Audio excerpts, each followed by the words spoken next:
আসসালামু আলাইকুম। ভিডিওতে আপনারা দেখতে পাচ্ছেন বাংলাদেশের সর্ববৃহৎ নৌযান এমভি সুন্দরবন ১৬। সর্ববৃহৎ বলার কারণ হলো এই লঞ্চটি বাংলাদেশে যতগুলো লঞ্চ চলাচল করে তাদের মধ্যে দৈর্ঘ্যের দিক থেকে সবচেয়ে লম্বা অর্থাৎ সবচেয়ে বড় নৌযান। আর এমভি সুন্দরবন ১৬ ঈদ ফেরত যাত্রীদেরকে নিয়ে বরিশাল থেকে ঢাকায় ফিরছিল। ঘড়িতে তখন সকাল ৬টা ২৬ বাজতেছিল। তো সকাল ৬টা ২৬ ঢাকা প্রবেশ করতেছিল এমভি সুন্দরবন ১৬। আর সুন্দরবন ১৬ দেখতে পাচ্ছেন, সুন্দরবন ১৬ লঞ্চের যে চারতলা, সে চারতলার যে ডিজাইনটা দেখতে পাচ্ছেন, সেই ডিজাইনটা একদম পদ্মা সেতুর আদলে করা হয়েছে।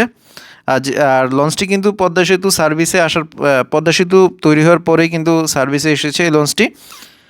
আর বর্তমানে ঈদ ছাড়া আসলে সুন্দরবন ১৬ লঞ্চকে ঠিক সেভাবে সার্ভিস দিতে দেখা যায় না। তার কারণ হলো বর্তমানে কিন্তু ঢাকা বরিশাল নৌ রুটে কিন্তু লঞ্চগুলো রোটেশনের নিয়ম মেনে কিন্তু চলাচল করছে না, যার কারণে সুন্দরবন ১৬কে নিয়মিত সার্ভিসে দেখা যায় না, মাঝে মধ্যে সার্ভিসে দেখা যায়।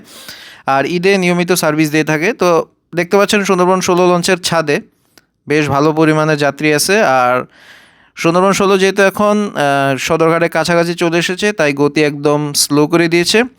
এখন গতি স্লো করে এখন সদরঘাটে চলে যাবে, সদরঘাটে গিয়ে বার্থিং করে যাত্রীদেরকে নামিয়ে দিবে। আর এই হলো সুন্দরবন ১৬ লঞ্চের ঈদ স্পেশাল ট্রিপ। তবে হ্যাঁ, সুন্দরবন বহরের কিন্তু এটাই সর্বশেষ লঞ্চ, এরপরে আর হয়তো বা কোনো লঞ্চ আসবে না।